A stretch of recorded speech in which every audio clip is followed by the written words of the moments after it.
Hello guys, welcome back to my channel. I know कि काफ़ी time हो गया है मैंने वीडियोस नहीं रिकॉर्ड की हैं और मैं नहीं डाल पाई हूँ, बट आगे आपको मेरी वीडियोस रेगुलरली मिलती रहेंगी। ओके, देन हमारा टॉपिक है आज का कैरेक्टरिस्टिक्स ऑफ इनकम टैक्स। इससे पहले हमने इनकम टैक्स के बारे में पढ़ा था। इसका फर्स्ट पार्ट मैं ऑलरेडी आपका लिंक डाल चुकी हूँ, तो अगर आपको देखनी है तो आप वो जाके वीडियोस देख सकते हो प्लेलिस्ट में। और उसमें हमने पढ़ा था कि इनकम टैक्स क्या होता है। इसके साथ साथ हमने उसमें टाइप्स ऑफ टैक्सेस भी पढ़े थे।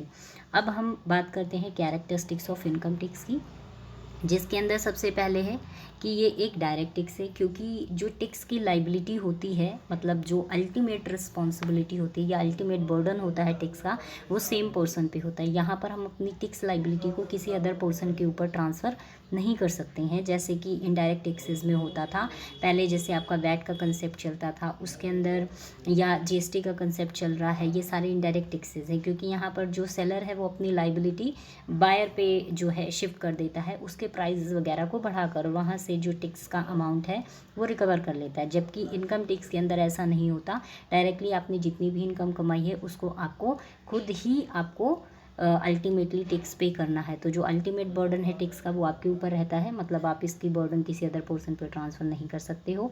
साथ साथ ये एक सेंट्रल टैक्स है, क्योंकि इसे सेंट्रल गवर्नमेंट चार्ज करती है। आपकी जो भी इनकम्स होती हैं, मतलब जितनी भी कैटेगरी की इनकम है, उन सभी इनकम्स पे आपकी सेंट्रल गवर्नमेंट टैक्स चार्ज करती है, एग्रीकल्चर इनकम को छोड़कर, क्योंकि एग्रीकल्चर की इनकम की जिम्मेदारी आपकी स्टेट गवर्नमेंट की होती है। ठीक है, आपकी सेंट्रल गवर्नमेंट की नहीं होती है। साथ साथ जो आपका टैक्स चार्ज किया जाता है वो आपकी टोटल इनकम पे चार्ज किया जाता है। इस टोटल इनकम के ऊपर मैं जो है एक कंप्लीट वीडियो बनाऊंगी और तब बताऊंगी। साथ साथ यहाँ पे हम पर्सन और एसएससी की बात कर रहे हैं, तो यहाँ पे ये जो पर्सन है ना, ये फर्दर 7 कैटेगरीज़ की होती है। इस पर भी आपकी अलग से वीडियो बनेगी, क्योंकि यहाँ पर इन दोनों ही चीज़ों को एक्सप्लेन करना काफ़ी बड़ा हो जाएगा, तो इन दोनों को मैं सेपरेट वीडियो में कवर करूँगी। ठीक है, तो यहाँ पर आपको बस इतना ध्यान रखना है कि आपकी जितनी भी हेड की इनकम होती है, मैं हेड बता देती हूँ आपको कि आपकी salary, house property, capital gain, PGBP और अदर सोर्सेज की आपकी इनकम होती है। ये 5 हेड की इनकम होती है, और इन सभी इनकम को क्लब करके आपको टोटल इनकम पे टैक्स पे करना होता है। साथ साथ में आपको कुछ एग्जम्पशन भी मिलती है। ठीक है, आप जब टैक्स पे करते हो तो आपको एग्जम्पशन भी मिलती हैं। इसके साथ साथ जो आपका टैक्स है वो आप प्रोग्रेसिव रेट पे करते हो। इससे पहले वाली वीडियो में मैंने आपको प्रोग्रेसिव रेट भी बता रखा है कि सपोज़ ये आपकी इनकम है और ये आपका टैक्स रेट है। जैसे जैसे आपकी इनकम बढ़ेगी वैसे वैसे आपका टैक्स रेट भी बढ़ेगा। ठीक है, तो ये आपका प्रोग्रेसिव टैक्स रेट है। इसके साथ साथ आपको सरचार्ज पे करना होता है। अगर आपकी इनकम एक पर्टिकुलर स्लैब रेट के अकॉर्डिंग पहले तो आपकी इनकम पे टैक्स चार्ज होता है, लेकिन अगर आपकी इनकम स्पेसिफिक अमाउंट से एक्सीड करती है तो आपको सरचार्ज पे करना होता है। ठीक है, तो अगर मैं individual HUF association of person और बॉडी ऑफ इंडिविजुअल्स की बात करूं, तो अगर इनकी इनकम 50 लाख से 1 करोड़ के बीच में है तो आपको 10% का जो है सरचार्ज पे करना होता है। अगर आपकी इनकम 1 करोड़ टू 2 करोड़ के बीच में लाई करती है तो आपको 15% का सरचार्ज पे करना होता है। ठीक है, अगर आपकी इनकम 2 करोड़ टू 5 करोड़ के बीच में लाई करती है तो आपको 25% का जो है सरचार्ज पे करना होता है। सिमिलरली अगर आपकी इनकम 5 करोड़ या 5 करोड़ से ज़्यादा है तो आपको 37% का सरचार्ज पे करना होता है। ठीक है, इसके बाद अगर मैं फर्म के केस की बात करूं, तो फर्म के केस में अगर आपकी इनकम 1 करोड़ से ज़्यादा है तो आपको 12% का सरचार्ज पे करना होता है। इसके साथ साथ अगर मैं डोमेस्टिक कंपनी की बात करूं, यानी कि अगर हमारी कंट्री की कंपनी है उनकी बात करूं मैं, तो अगर आपकी इनकम 1 करोड़ से 10 करोड़ के बीच में तो आपको 7% का सरचार्ज पे करना होता है, और अगर आपकी इनकम 10 करोड़ से ज़्यादा है तो आपको 12% सरचार्ज पे करना होता है। साथ साथ आपको हेल्थ एंड एजुकेशन से 4% देना होता है। जो बर्डन है टैक्स का वो अमीरों पे यानी रिच लोगों पे ज़्यादा आता है, क्योंकि ऑब्वियसली जैसे जैसे आपकी इनकम बढ़ती है वैसे वैसे आपका टैक्स रेट भी बढ़ता है। हमने प्रोग्रेसिव टैक्स रेट की बात की है। इसके साथ साथ जो आपका ये टैक्स है, ये सारी चीज़ें जो देखता है वो एक बॉडी है, CBDT, central board of direct taxes. जो भी प्रोविज़न है, जो भी रूल्स है, रेगुलेशन है, कोई पॉलिसीज़ है वो इनसे रिलेटेड, तो वही इम्प्लीमेंट करते हैं।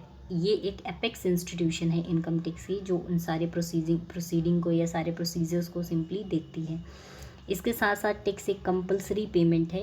अगर आपका जो इनकम है, आपकी जो इनकम है वो एक पर्टिकुलर स्लैब रेट से ज़्यादा है तो आपको कंपलसरी टैक्स पे करना ही है। अदरवाइज़ अगर आप टैक्स को पे करने से रिफ्यूज़ करते हैं तो आपको पनिशमेंट भी दी जा सकती है, क्योंकि यहाँ कंप्लेन करने वाले तो बहुत सारे लोग होते हैं। आपके यहाँ पर रेट पड़ेगी एंड देन जो है आगे फर्दर कार्रवाई की जाएगी।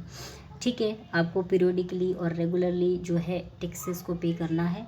इसके साथ साथ जो आपका जो टैक्स पे किया जाता है वो गवर्नमेंट के एक्सपेंडिचर को मीट करने के लिए किया जाता है, क्योंकि जो टैक्सेस हैं वो गवर्नमेंट का बिगेस्ट सोर्स है गवर्नमेंट की रेवेन्यू का। और गवर्नमेंट जो भी एक्सपेंडिचर करती है वो उसका एक बहुत अहम रोल है आपके टैक्सेस का। ठीक है, मतलब इनकम टैक्स से गवर्नमेंट को एक बहुत बिगेस्ट पोर्शन जाता है रेवेन्यू का। इसके साथ साथ जो आपका इनकम टैक्स एक्ट है वो सभी जगह पे एप्लीकेबल है, इंक्लूडिंग जम्मू एंड कश्मीर। उसके बाद है, अगर मैं इफ़ेक्टिव टैक्स सिस्टम की बात करूं कि एक इफ़ेक्टिव टैक्स सिस्टम कैसा होना चाहिए, तो सबसे पहली चीज़ है फेयरनेस होनी चाहिए। मतलब ऐसा ना हो कि हम किसी से टैक्स चार्ज कर रहे हैं, किसी से टैक्स नहीं चार्ज कर रहे, क्योंकि एक स्लैब रेट है, स्लैब रेट के अंदर जो भी आएगा सभी से टैक्स चार्ज किया जाएगा। देन आ जाता है एडिक्वेसी। एडिक्वेसी का मतलब है कि गवर्नमेंट का जो पर्पज़ है, जो भी वो सोशल वेलफेयर के लिए काम कर रही है, जो भी सोसाइटी की नीड है उसके लिए काम कर रही है, तो उनके पास इनफ रेवेन्यू हो कि वो उस काम को कर सके। तो इतना एडिक्वेट होना चाहिए हम गवर्नमेंट के पास टैक्स कि वो उन सब चीज़ों को फुलफ़िल कर सके। देन सिंप्लिसिटी, जो आपके प्रोसीजर्स हैं, जो भी उनके रिक्वायरमेंट्स हैं, जब टैक्स रिटर्न्स वगैरह आप फाइल करते हो तो बहुत ज़्यादा लेंदी प्रोसीजर नहीं होना चाहिए, सिंपल होना चाहिए ताकि हर कोई से ईजिली समझ सके। देन एडमिनिस्ट्रेटिव ईज़, यहाँ पर बोल रहा है कि जो आपका सिस्टम है वो बहुत ज़्यादा कॉम्प्लिकेटेड नहीं होना चाहिए, ताकि जो टैक्स कलेक्टर है साथ साथ टैक्स पेयर है उन दोनों को ही ईजिली समझ आ सके कि उन्हें क्या कैसे करना है। साथ साथ में आपकी नेक्स्ट अगर मैं बात करूँ ट्रांसपेरेंसी की, तो ट्रांसपेरेंसी होनी चाहिए, क्योंकि ऑब्वियसली अगर आप टैक्स पे करते हो तो आप को पता होना चाहिए कि आपके पैसों का कहाँ पर इस्तेमाल हो रहा है, किस तरीके से इस्तेमाल हो रहा है, कितना आपके ऊपर टैक्स चार्ज किया जा रहा है। तो ये सारी चीज़ें आपको पता होनी चाहिए। तो इसलिए आपको जो सिस्टम है वो फेयर होना चाहिए, सिंपल होना चाहिए, ट्रांसपेरेंट होना चाहिए। ठीक है, और गवर्नमेंट की रिक्वायरमेंट को पूरा करने वाला होना चाहिए। ठीक है, तो ये आज का हमारा टॉपिक है। इसके बाद मैं फ़र्दर जो भी टॉपिक्स डालूँगी वो आपको मेरी वीडियोस मतलब प्लेलिस्ट में मिल जाएगा। और ऐसी ही वीडियोस को देखने के लिए आप चैनल को लाइक करें, शेयर करें, सब्सक्राइब करें। Thanks for watching.